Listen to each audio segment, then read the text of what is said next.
Iy'nsizwa ey'cula kahle kakhulu amalanga ey'khipha ingoma eshisayo nenkosiphakathi ifeaturishe uMthandeni ey'ngomeni eziwu-2, enye ethi Nomgcagco,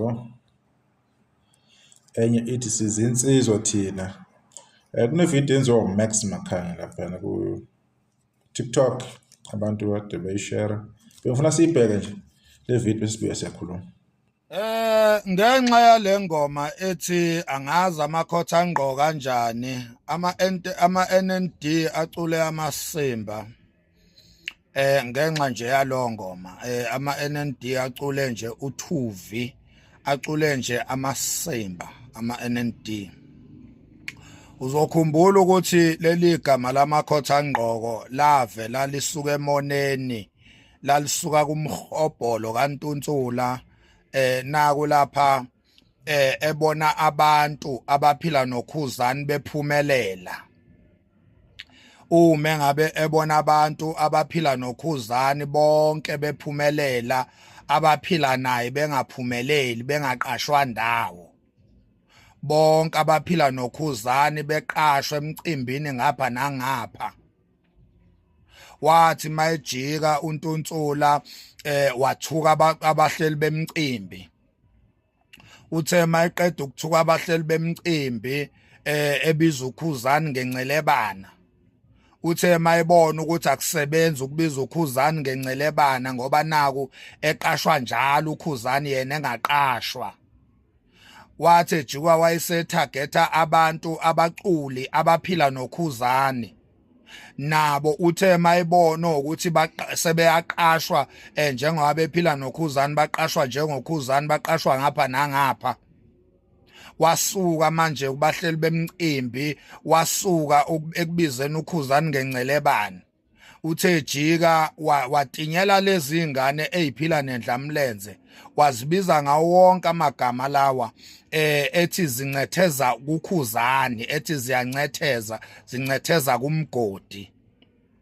Uthe ejika uNtunsula wabiza lezi ngane ngamakhotha angqoko, ethi zikhotha ugqoko likakhuzani. Wathuka abahleli bemcimbi leli gama nje lithi amakhotha angqoko uNtunsula walikhiqiza edelela ukhuzani futhi edelela abahleli bemcimbi ngokhuzani. Manje awukwazi ukuthi wena ungazosebenzisa lelo temu lelo lamasimba elalivela emoneni, elalikhiqizwe isilwane somona kaNtunsula. So nina ama-NND nenzela ukhulu kabi iphutha ngokuthi nisebenzise lelo gama lelo elinuka inkununu elalikade eliqanjwe udunudunu. Amasimba nje impela nje lento eniculile, impela nicule nje uThuvi, unihlulile umnyovu nina. Uyabona umnyovu ushaya ingoma emnandi kakhulu la. Unihlulile umnyovu nina. Unihlulile futhi nina umlabalaba. Yabona abantu abaculile kulabantu abakhiphile nje umlabalaba nomnyovu. Ayikodwa umnyovu engathi ushaye kakhulu kumnyovu lokho. Umnyovu ungenhla abafana. Umnyovu ungenhla. Uyabona? Bese kuba ke umlabalaba uculile futhi umlabalaba kodwa ilevel yakhe umlabalaba akafikanga kuyilevel yakhe ngoba phela umlabalaba uzokhumbula ukuthi besimbeka lapha kule level yo limit. Akakwazi kumlabalaba ukuthi angayijuleli ingoma. Akakwazi umlabalaba ukuthi angayijuleli ingoma akhiphe nje into nje, yabona umculo nje, ingoma nje. Wena mlabalaba kumele ufake extra mile emculweni wakho, uyeke uzithatha kancane wena. Uyahamba ulimithi ulibele ukuhola amafinyila, ulimithi uyahamba ulimithi. Uyahamba ulimithi ukushiya phansi ulimithi. Wena mlabalaba. So ama-NND nje bafowethu asiculele nje amasimba, asiculele nje uThuvi. Ngenxa nje yale ngoma ethi amakhotha angqoko. Umsunu nje lento abayicula. Siyamuzwa-ke laphana uMax Makhanya ekhuluma. Hlala eyikhuluma-ke uMax, ziningi izinto ayikhulumayo. Indawo zobukhosi, ngomaskandi, indaba zamasonto, kuningi. Kodwa laphana engifuna sikukhulume.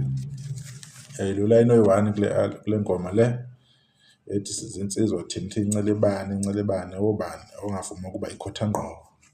Sizinsizwa thina. Ubani ongavuma ukuba ikhothanqobo. Ngimthande naye angene ama-lyrics wakhe afakazela lokho. So mina ngiyakuzwa lokho okukhulunywayo nokubekwa abantu. Ngiyezwa nabo TikTok bebeka indlela babeka ngayo ukuthi nabo bengavumi ukuthi besetshenziswe indlela abasetshenziswa ngayo. Mina i-issue yami iyi-one. Ama-NND International bezokusho yini lokho abantu kuba baculanga noMthandeni ukuthi mhlambe khona abakushoyo ababhekise komunye umculo ngale ngoma yabo. Lokho kade bezokusho yini? Lokho ngikubuziswa ukuthi uMthandeni ngesikhathi ekhipha leli gama leli amakhothanqobo kule album yakhe, I think 2023 kule yana eParis, if angiphazami. Wayikhipha leyo ngoma leyo ngendlela ayikhipha ngayo, abantu bayazi basho ukuthini ukuthi amakhothanqobo right. Emculo wamaskandi ke siyazi kuningi okukhulumekayo, maningi namagama avelayo, and uMthandeni ugudike ekuchazeni izimithi zamagama. Indlela yakhe nayo leyo maskandi awubambe ngayo all this years. Abantu sebeyamazi ukuthi na cha mawuthi into nje angahambisani nayo uyayikhulumela.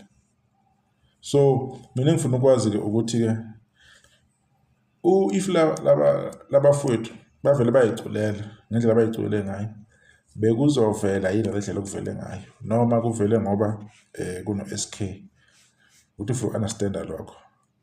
Mina ngikho tuned ngalowo dlala leyo kumaskandi, ngalendlela abantu abawu-understand ngayo, abadephu ngayo, abawubonela kude ngayo.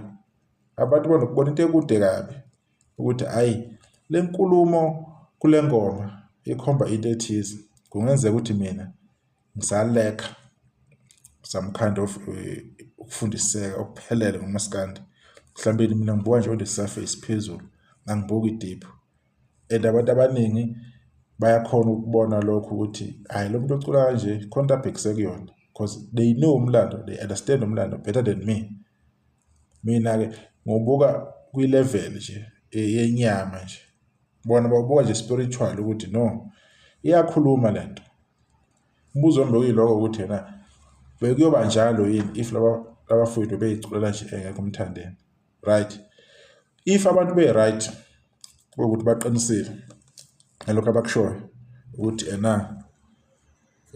khona into abayiqondile and maybe ba-right. If kunjalo ke it means nabo khona asebekhathele khona, mhlawumbe sebephushe kakhulu umsebenzi wabo, maybe abanothiseki ngendlela abafuna ukunothiseka ngayo early. Maybe nabo indlela ukuthi besheshe befike somewhere ukuthi cha nada kwasikhombeni someone, khona abantu bezokhuluma ngathi. Ngoba inhloso yokuthi mhlawumbe ubhoke kumaskandi ilokho ukuthi kukhulunywe, abantu bekhuluma ngomsebenzi wakho, kungakhathaleki ukuthi mhlawumbe ingoma isuke ithini. For the fact that ukuthi khona usuku ukwenza lokho, abantu bazokhuluma ngakho. Okay, let's say ke abantu ke abakhulumayo ke bakhuluma abakhulumayo, let's say ke bayakwenza labafowethu labo ukuthi I know vele khona bakukhombisa babhekisile kulomculo ukuthiwa babhekise kuyena. Sengaba yishwa ke lokho if kuyiqiniso. Lese bayakwenza lokho kuthiwa bayakwenza, sengaba yishwa ke lokho elikhulu kabi ukuthi mhlawumbe sebengavuma bona ukuthi mhlawumbe ke besebenziseke ngaleyo ndlela leyo. Uma ngathiwa bayakwenza lokho ukuthi hayi ngalento yabakhothanqobo babhekise kusomeone, sengababuhlungu ukuthi ke bezosebenziseka, ngoba lapha emculweni baningi abantu abasebenzisekile, bangena ezimpini, bangena ekukhulumeni, kwalimala umsebenzi wabo, ama-recognition ehle kancane kancane. Baningi abangene abagamanxa ezimpini zabaculi, abanye basala bodwa, abanye uduma ababenalo or reputational ababenayo yalimala, yaba affected. as much as abanye bengenile empini kubukeka engathi mhlawumbe izinto zibahambela kahle, ayibahambeli kahle vele. Now and then bazovela abavela khona emcimbini kube ngathi ubani usekhona, kanti ubani seziyambuyela khona ukuthi sekuyehla somewhere somehow. Nedi abantu angeke bekubone lokho bekuvuma ngesikhathi esiyi-1, bayakubona over the time ukuthi ubani akakhambanga kahle kulokho. Kodwa ngokubuka thina siyasibuka ukuthi alright, inkinga isilapha. Akumelanga ungene phakathi yalezi insizwa eyoMthandeni SK nanto asuke bangana, because angifuni ukusasa amanye amagama abaculi kakhulu, ngifuna ukukhuluma nje ngalento ela phambi kwami njengamanje. Akumelanga ungene laphayana because uzosala. I-problem uyidinga yonke i-support esuke ikhona yakho SK nabanye abaculi, usuke uyidinga i-support because i-support le mhlawumbe uthi uyibhekile ucathi ka-SK izokusiza for that time being. Ingakukhuphula lowo nyaka to 2 years, that is maximum. After that abantu bese right uwe, because abantu bayashesha ukuphuma kumuntu. Yiyo umuntu into ozoba yicabanga leyo ukuthi if ngihamba ngale ndlela ngizohamba isikhathi esingakanani if kuyiyo indlela engiyichoosayo. Because kumele uyikhandele igama lakho lapho kule ndima, kumele uyikhandele legacy yakho. Kodwa ilegacy yakho uma uyikhanda ngokuthi yena mhlawumbe uzosetshenziswa kubuhlungu, ngcono wena uyi-1 uyisukelele nje ukuthi hayi ubani ngiyamvikisa manje uMaskandi umculo wensizwa. Lokho ngiyakuvuma-ke mina. If umvikisa nje uyisukelele kube sikhona ukuthi wena ingoba usucule nobani usufeaturishe bani sewukhana uveze izinkulumo ezithize. I-danger ilapho ngoba uyosuke ungabonakala italent lakho kuyilona lona, uyosuke ungabonakala umnsizwa bakho bokuthi wena uyishiya kanjani engomeni, ingoma yakho uyivuma kamnandi kanjani. Lokho bese kuba i-attention esiyale kuMthande SK, njengoba kumanje i-attention ingasafuni ukuya kulezi insizwa isiya kuMthandeni ngokuthi manje sekunento yamakhotha ngqo phakathi, okuyinto-ke engemnandi-ke la. Iy'nsizwa yishayile, yilokho bengafisa sifocus kukho, yilokho bengathanda ukuthi kube yikhona ukuhamba phambili. Izinto abafakeka kuzo nasebebaleka kuzona azikho kahle. Uma ukhiphe i-album enjengale ney'ngoma enjengalezi, kuhle umsebenzi wakho ube wona oyikhulumelayo, kungabe sekuba nokukhuluma ukuthi hhayi siyakubona ukuthi usuthini manje ukhuluma amagama eziswana. Akumnandi lokho, akukuhle lokho. Lezi insizwa zinethalente, umsebenzi wazo ziyakhula kuzo. Vele-ke umculo wamaskandi akukho lula, and futhi lapha kukhona phela ku-gospel, ngihlale ngikusho lokho. Lapha umculo wensizwa lapho kuyafikiswana vele, into yakhona leyo. Kodwa sekungaba kubi if lokho kuvikisana i-motivation omunye umuntu not ukuthi kusuka kubona, i-worry yami sekungaba yileyo. Uma ukuthi lento isuka kubona umdlalo wabo nje abafuna ukuwudlala, akunankinga, i-choice yabo leyo. Kodwa uma kunomuntu ngemuva abaphushayo, then-ke ithalente labo-ke lizoshayeka ngoba lo muntu lo maseqhelile phambi kwabo yini abazoyenza. If umuntu engasekho interested kubona, engasafuni ukusebenza nabo elinye ilanga, bazothini? Bazobe sebekhalaza, sebelimala. Kodwa mina I want to believe ukuthi akunjalo. Ngifuna ukubelieve ukuthi mina no, lezi insizwa nje mhlawumbe ngenze ukuthi uqondene nje kusebenzisa kwegama nanokuthi ziyabona lapha endimeni kunzima kanjani, mhlawumbe nayo inothise ngendlela efuna ukuthi sengayo, as much as ine-talent. Ngithanda ukukholwa kanjalo.